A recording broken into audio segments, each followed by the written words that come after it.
Título 7. Da prova. Capítulo 1. Disposições gerais. Artigo 155. O juiz formará sua convicção pela livre apreciação da prova produzida em contraditório judicial, não podendo fundamentar sua decisão exclusivamente nos elementos informativos colhidos da investigação, ressalvadas as provas cautelares, não repetíveis e antecipadas. Parágrafo único. Somente quanto ao estado das pessoas serão observadas as restrições estabelecidas na Lei Civil. Artigo 156. A prova da alegação incumbirá a quem a fizer, sendo, porém, facultado ao juiz de ofício. Inciso 1. Ordenar, mesmo antes de iniciada a ação penal, a produção antecipada de provas consideradas urgentes e relevantes, observando a necessidade, adequação e proporcionalidade da medida. Inciso 2. Determinar, no curso da instrução, ou antes de proferir sentença, a realização de diligências para dirimir dúvidas sobre ponto relevante. Artigo 157. São inadmissíveis, devendo ser desentranhadas do processo, as provas ilícitas, assim entendidas as obtidas em violação a normas constitucionais ou legais. Parágrafo 1º. São também inadmissíveis as provas derivadas das ilícitas, salvo quando não evidenciado nexo de causalidade entre umas e outras, ou quando as derivadas puderem ser obtidas por uma fonte independente das primeiras. Parágrafo 2º. Considera-se fonte independente aquela que por si só, seguindo os trâmites típicos e de praxe, próprios da investigação ou instrução criminal, seria capaz de conduzir ao fato objeto da prova. Parágrafo 3º. Preclusa a decisão de desentranhamento da prova declarada inadmissível, esta será inutilizada por decisão judicial, facultado às partes acompanhar o incidente. Parágrafo 4º. Vetado. Parágrafo 5º. O juiz que conhecer do conteúdo da prova declarada inadmissível não poderá proferir a sentença ou acórdão. Capítulo 2. Do exame de corpo de delito, da cadeia de custódia e das perícias em geral. Artigo 158. Quando a infração deixar vestígios, será indispensável o exame de corpo de delito, direto ou indireto, não podendo supri-lo a confissão do acusado. Parágrafo único. Dar-se-á prioridade à realização do exame de corpo de delito quando se tratar de crime que envolva. Inciso 1. Violência doméstica e familiar contra a mulher. Inciso 2. Violência contra a criança, adolescente, idoso ou pessoa com deficiência. Artigo 158-A. Considera-se cadeia de custódia o conjunto de todos os procedimentos utilizados para manter e documentar a história cronológica do vestígio coletado em locais ou em vítimas de crimes, para rastrear sua posse e manuseio a partir de seu reconhecimento até o descarte. Parágrafo 1º. O início da cadeia de custódia dá-se com a preservação do local de crime ou com procedimentos policiais ou periciais nos quais seja detectada a existência de vestígio. Parágrafo 2º. O agente público que reconhecer um elemento como de potencial interesse para a produção da prova pericial fica responsável por sua preservação. Parágrafo 3º. Vestígio é todo objeto ou material bruto, visível ou latente, constatado ou recolhido, que se relaciona à infração penal. Artigo 158-B. A cadeia de custódia compreende o rastreamento do vestígio nas seguintes etapas. Inciso 1. Reconhecimento. Ato de distinguir um elemento como de potencial interesse para a produção da prova pericial.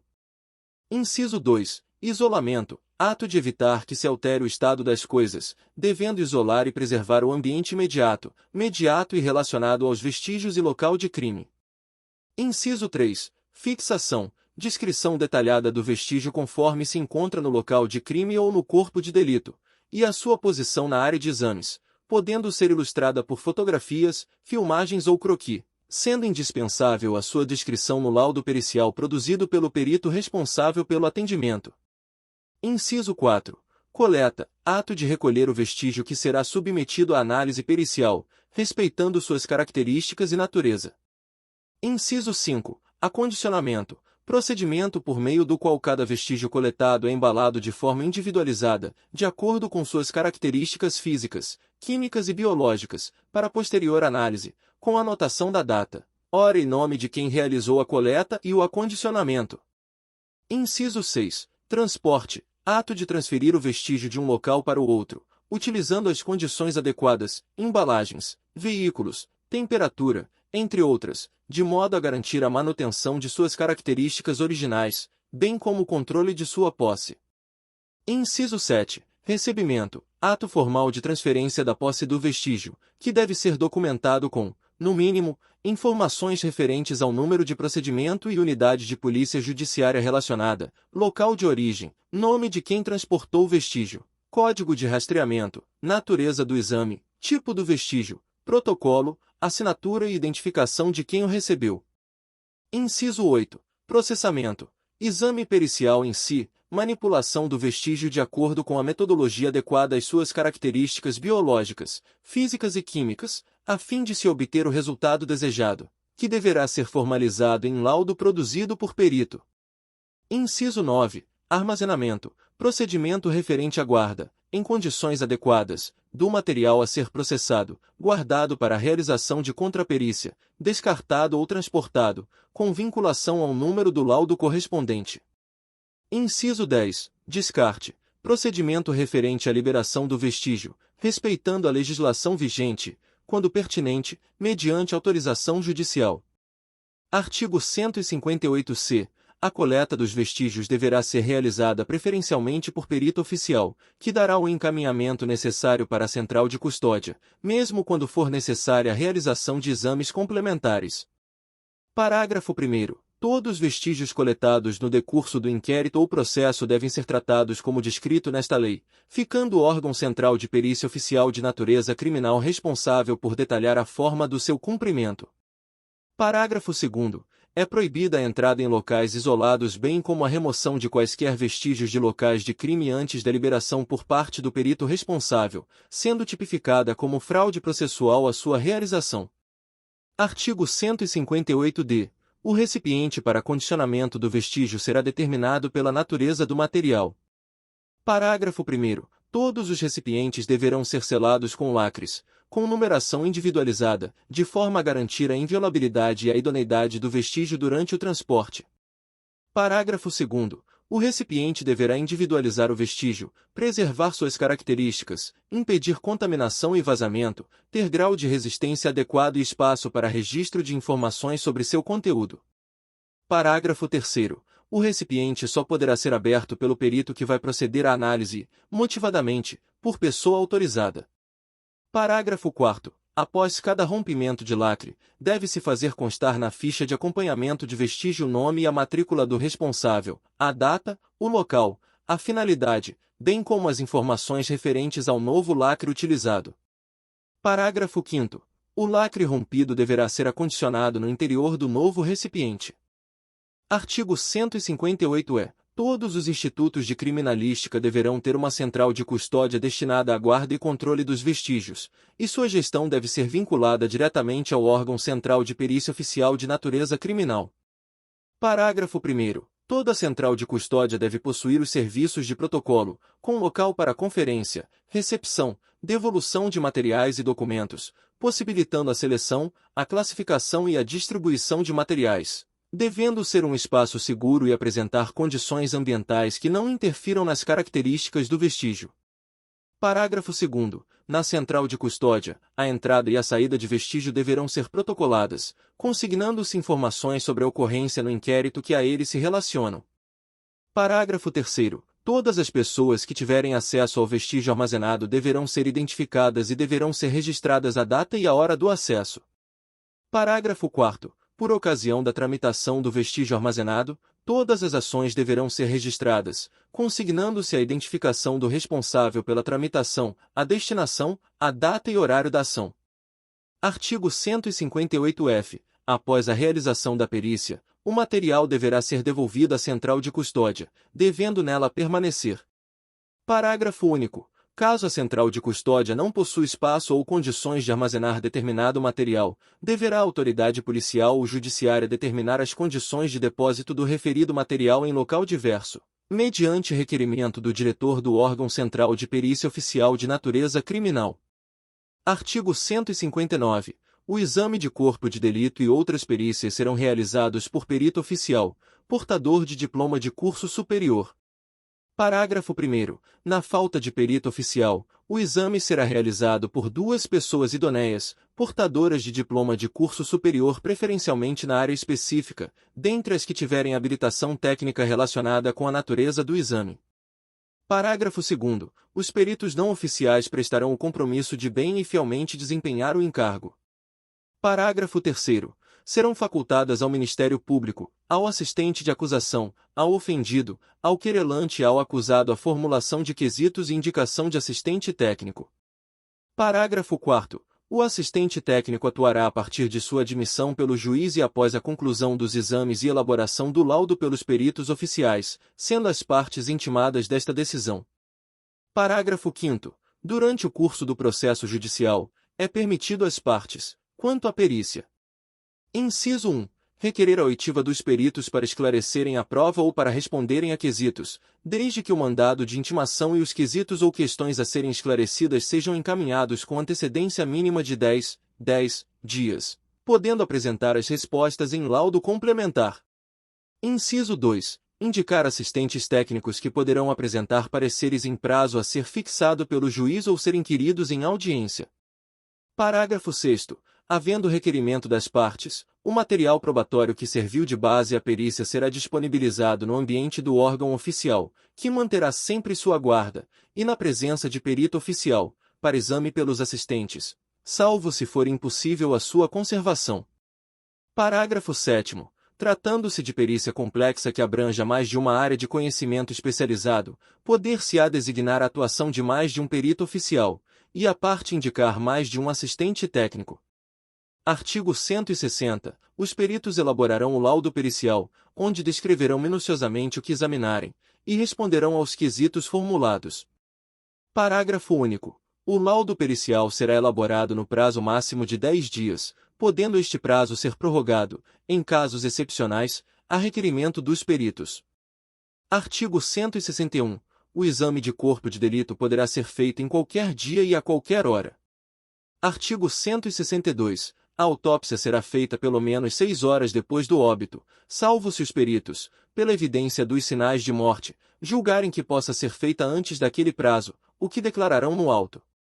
Parágrafo único. Nos casos de morte violenta, bastará o simples exame externo do cadáver, quando não houver infração penal que apurar, ou quando as lesões externas permitirem precisar a causa da morte e não houver necessidade de exame interno para verificação de alguma circunstância relevante. Artigo 163. Em caso de exumação para exame cadavérico, a autoridade providenciará para que, em dia e hora previamente marcados, se realize a diligência, da qual se lavrará auto circunstanciado. Parágrafo único. O administrador de cemitério público ou particular indicará o lugar da sepultura, sob pena de desobediência. No caso de recusa ou de falta de quem indique a sepultura, ou de encontrar-se o cadáver em lugar não destinado a inumações, a autoridade procederá às pesquisas necessárias, o que tudo constará do auto. Artigo 164. Os cadáveres serão sempre fotografados na posição em que forem encontrados, bem como, na medida do possível, todas as lesões externas e vestígios deixados no local do crime. Artigo 165. Para representar as lesões encontradas no cadáver, os peritos, quando possível, juntarão ao laudo do exame provas fotográficas, esquemas ou desenhos, devidamente rubricados. Artigo 166. Havendo dúvida sobre a identidade do cadáver exumado, proceder-se-á ao reconhecimento pelo Instituto de Identificação e Estatística ou repartição congênere ou pela inquirição de testemunhas, lavrando-se auto de reconhecimento e de identidade, no qual se descreverá o cadáver, com todos os sinais e indicações. Parágrafo único. Em qualquer caso, serão arrecadados e autenticados todos os objetos encontrados, que possam ser úteis para a identificação do cadáver. Artigo 167. Não sendo possível o exame de corpo de delito, por haverem desaparecido os vestígios, a prova testemunhal poderá suprir-lhe a falta. Artigo 168. Em caso de lesões corporais, se o primeiro exame pericial tiver sido incompleto, proceder-se-á a exame complementar por determinação da autoridade policial ou judiciária, de ofício, ou a requerimento do Ministério Público, do ofendido ou do acusado, ou de seu defensor. Parágrafo 1º. No exame complementar, os peritos terão presente o auto de corpo de delito, a fim de suprir-lhe a deficiência ou retificá-lo. Parágrafo 2º. Se o exame tiver por fim precisar a classificação do delito no artigo 129, parágrafo 1º, inciso 1, do Código Penal, deverá ser feito logo que decorra o prazo de 30 dias, contado da data do crime. Parágrafo 3º. A falta de exame complementar poderá ser suprida pela prova testemunhal.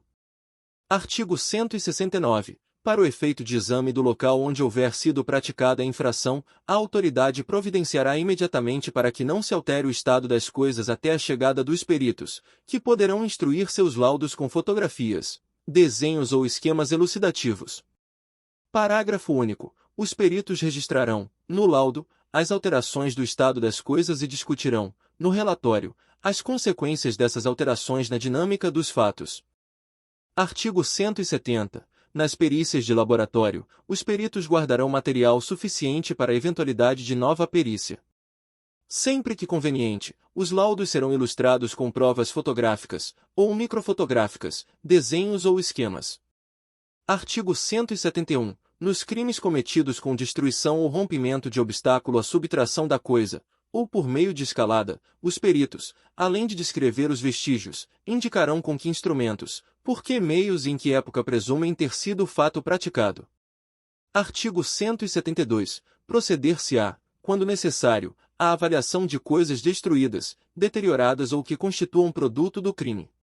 Parágrafo único. Se impossível a avaliação direta, os peritos procederão à avaliação por meio dos elementos existentes nos autos e dos que resultarem de diligências.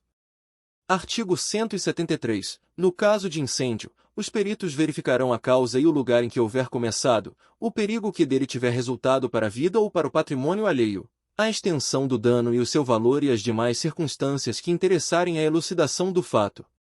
Artigo 174. No exame para o reconhecimento de escritos, por comparação de letra, observar-se-á o seguinte. Inciso 1. A pessoa a quem se atribua ou se possa atribuir o escrito será intimada para o ato, se for encontrada. Inciso 2. Para comparação, poderão servir quaisquer documentos que a dita pessoa reconhecer ou já tiverem sido judicialmente reconhecidos como de seu punho, ou sobre cuja autenticidade não houver dúvida. Inciso 3. A autoridade, quando necessário, requisitará, para o exame, os documentos que existirem em arquivos ou estabelecimentos públicos, ou nestes realizará a diligência, se daí não puderem ser retirados. Inciso 4. Quando não houver escritos para comparação ou forem insuficientes os exibidos, a autoridade mandará que a pessoa escreva o que lhe for ditado. Se estiver ausente a pessoa, mas em lugar certo, esta última diligência poderá ser feita por precatória, em que se consignarão as palavras que a pessoa será intimada a escrever. Artigo 175. Serão sujeitos a exame os instrumentos empregados para a prática da infração, a fim de se verificar a natureza e a eficiência. Artigo 176. A autoridade e as partes poderão formular quesitos até o ato da diligência. Artigo 177. No exame por precatória, a nomeação dos peritos far-se-á no juízo deprecado. Havendo, porém, no caso de ação privada, acordo das partes, essa nomeação poderá ser feita pelo juiz deprecante.